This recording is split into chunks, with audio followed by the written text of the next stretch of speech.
खुलुमबाय बेयो बड'लेण्ड इंखं टेलिभिजन दिनै 14 नभेम्बर 2021 रबिबार खालि सानसेनि बरादखौ नोंथांमोननि खाथियाव लाबोदों आं सदानन्द दैमारिया।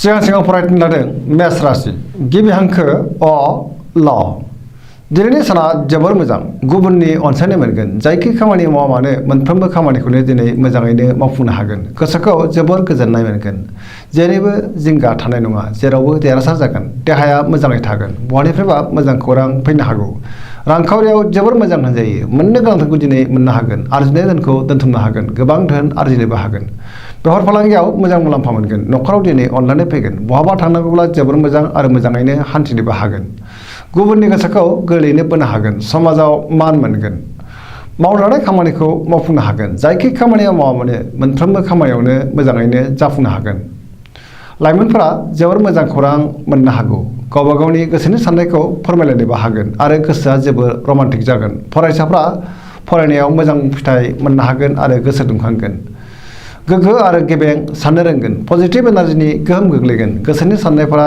जाफुंगोन सरासनस्रायै दिनै साना जोबोर मोजां आरो मोजाङैनो बारग'लांगोन।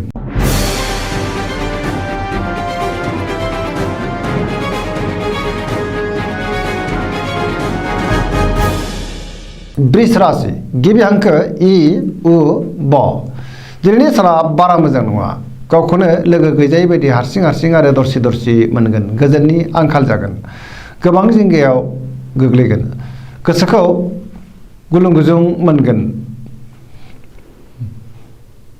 नेगेटिभ एनार्जिनि गोहोम गोग्लैनो हागौ गोसोखौ जोबोर उसुखुथु मोनगोन गुबुननि थाखाय नाङा फाङा जेंनायाव गोग्लैनांनो हागौ सांग्रां जानाया गाहाम मावनाय खामानिखौ मावफुंनो गोब्राब जागोन समाजाव मान मोनगोन रांखावरियाव मोजां नाथाय अब्लाबो खरसाया बांगोन बेफार फालांगियाव मोजां होनजायो बहाबा थाङोब्ला सांग्रां जानाया गाहाम जाब्रबथायनि आसा दङ न'खराव दिनै बिसि फिसायनि गेजेराव अननानै फैगोन बिदा फंबायजों मोजां सोमोन्दो थागोन देहाया मोजाङैनो थागोन गुबुननि थाखाय जेंनायाव गोग्लैगोन सोरबा लोगोआ गाज्रि नोजोर होखोमागोन सांग्रां जानाया गाहाम नेगेटिभ एनार्जिनि गोहोम गोग्लैगोन।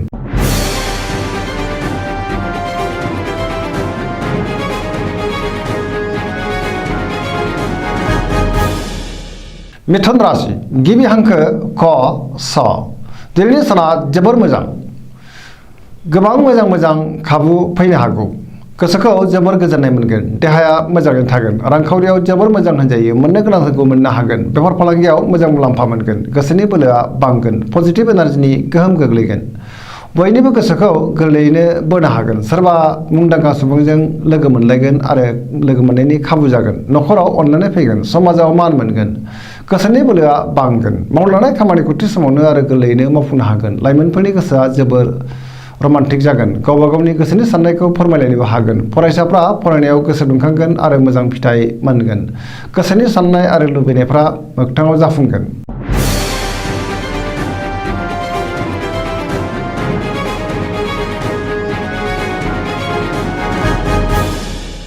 कर्कट राशि गिबि हांखो ड ह दिनैनि साना मोजां आरो गाज्रिनि गेजेरजों बाबेनलांगोन गोसोनि साननाया देबारनांगोन गोसोखौ जोबोर उसुखुथु मोनगोन मावलांनाय खामानिखौ थि समावनो मावफुंनो हागोन नेगेटिभ एनार्जिनि गोहोम गोग्लैगोन रांखावरियाव मोजां नाथाय अब्लाबो खरसाया बांगोन बेफार फालांगियाव मोजां होनजायो देहाया मोजाङैनो थागोन गुबुननि हेफाजाब लानांगोन न'खराव एना एनि फैनो हागौ गोसोनि साननायखौ गुबुननो फोरमायनो हानाय नङा न'खराव बिमा बिफानि बोर मोनगोन लाइमोनफोरनि गोसोआ दिनै जोबोर आला खाला जागोन बहानिफ्रायबा हरखाबै गाज्रि खौरां फैनोबो हागौ फरायसाफ्रा फरायनायाव गोसो दुंखांगोन आरो मोजां फिथाइ मोनगोन।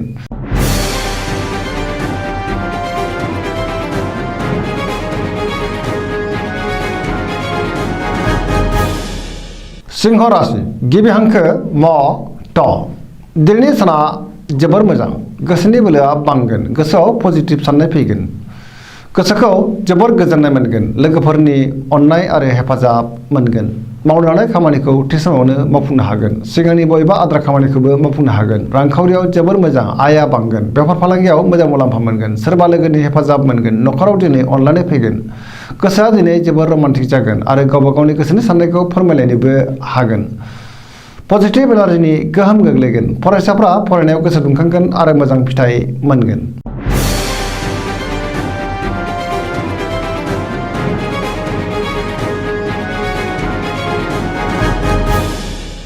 कन्या राशि गिबि हांखो प ट दिनैनि साना मोजां आरो गाज्रिनि गेजेरजों बाबेरलांगोन गोसोखौ दिनै जोबोर आला खाला मोनगोन गुबुननि गोसोखौ बोनो हानाय नङा बहानिफ्रायबा हरखाबै गाज्रि खौरां फैनो हागौ सांग्रां जानाया गाहाम रांखावरियाव मोजां मोननो गोनांफोरखौ दिनै मोननो हागोन बेफार फालांगियावबो मोजां होनजायो देहाया दिनै बारा मोजां थानाय नङा जानाय लोंनायाव सांग्रां जानायनि गोनांथि दङ सेंग्रा सिख्लाफ्रा गावबा गावनि गोसोनि साननायखौ फोरमायलायनो हागोन फरायसाफ्रा फरायनायाव गोसो दुंखांगोन आरो मोजां फिथाइ मोनगोन।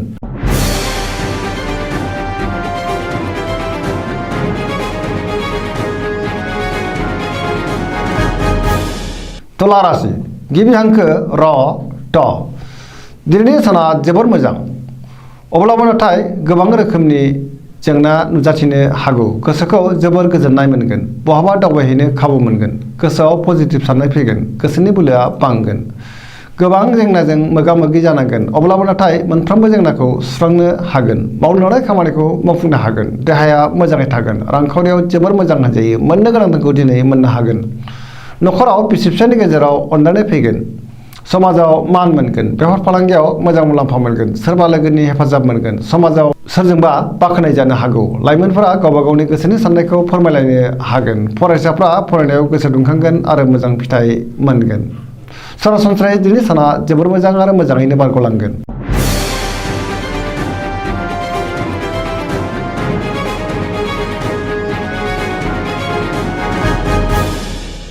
वृश्चिक राशि गिबि हांखो न स दिनैनि साना जोबोर मोजां मोनफ्रोमबो बिथिङाव जाफुंसारनो हागोन गुबुनजों गोरोबनानै थानो रोंगोन गोसोखौ दिनै जोबोर गोजोननाय मोनगोन गोसोनि बोलोआ बांगोन मावनो लानाय खामानिखौ थि समावनो मावफुंनो हागोन गोसोनि साननायफोरा मोगथाङाव जाफुंगोन पजिटिभ एनार्जिनि गोहोम गोग्लैगोन समाजाव बयजोंबो अनजागोन आरो अनसायजागोन नखराव अननानै फैगोन रांखावरियाव जोबोर मोजां होनजायो अब्लाबो नाथाय खरसाया बांगोन बेफार फालांगियाव जोबोर मोजां मुलाम्फा मोनगोन देहाया मोजाङै थागोन गुबुननि हेफाजाब मोनगोन सोरबा गोजाम लोगोखौ बहाबा लोगो मोननानै गोसोखौ दिनै जोबोर गोजोननाय मोनगोन लाइमोनफोरा जोबोर रमान्टिक जागोन गावबा गावनि गोसोनि साननायखौ फोरमायलायनोबो हागोन फरायसाफ्रा फरायनायाव गोसो दुंखांगोन आरो मोजां फिथाइ मोनगोन सरासनस्रायै दिनै साना जोबोर मोजां आरो मोजाङैनो बारग'लांगोन।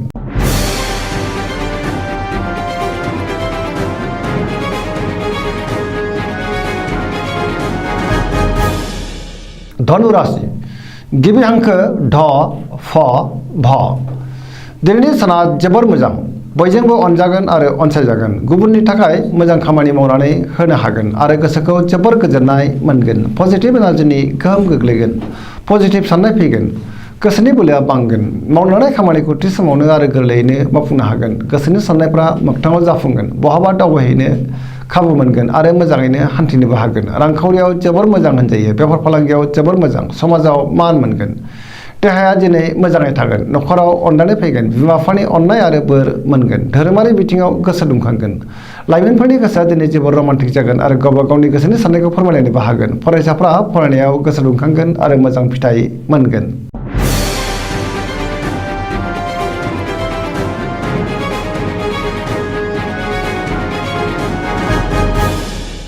मकर राशि गिबि हांखो ख ज दिनैनि साना बारा मोजां नङा मावनो लानाय खामानिखौ थि समावनो मावफुंनो गोब्राब जागोन माबा नङा माबा मोनसे हेंथा फैनो हागौ गोसोनि बोलोआ लोरबां जागोन गोसोखौ जोबोर गलाय गुजाय मोनगोन नेगेटिभ एनार्जिनि गोहोम गोग्लैनो हागौ रांखावरियाव मोजां नाथाय अब्लाबो खरसाया बांगोन मोननो गोनांखौ दिनै मोननो हागोन बेफार फालांगियाव मोजां मुलाम्फा मोनगोन नखराव अननानै फैगोन बिदा फंबायनि हेफाजाब मोनगोन लाइमोनफोरनि गोसोआ दिनै जोबोर आला खाला जागोन बहानिफ्रायबा गाज्रि खौरां फैनो हागौ सांग्रां जानाया गाहाम फरायसाफ्रा फरायनायाव गोसो दुंखांगोन आरो मोजां फिथाइ मोनगोन।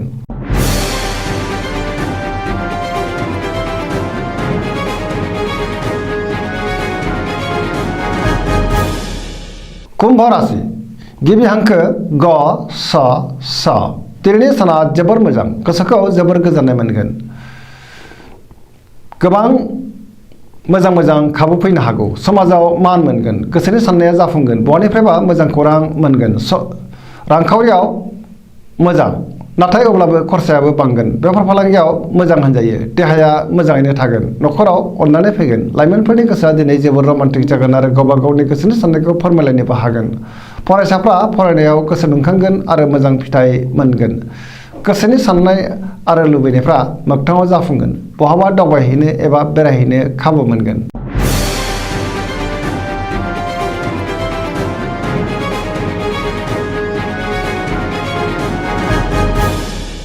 मीन राशि गिबि हांखो ड स। दिनैनि साना जोबोर मोजां। सोरबा लोगोनि थोजासे हेफाजाब मोनगोन। हरखाबै बहाबा दावबायहैनो खाबु मोनगोन। गुबुननि अनसायनाय मोनगोन। गोसोआव गोगो आरो गोथों साननाय फैगोन। गोसोनि बोलोआ बांगोन। देहाया दिनै मोजाङैनो थागोन। रांखावरियाव जोबोर मोजां होनजायो, गोबां धोन आरजिनो हागोन। बेफार फालांगियाव मोजां मुलाम्फा मोनगोन। न'खराव दिनै अननानै फैगोन।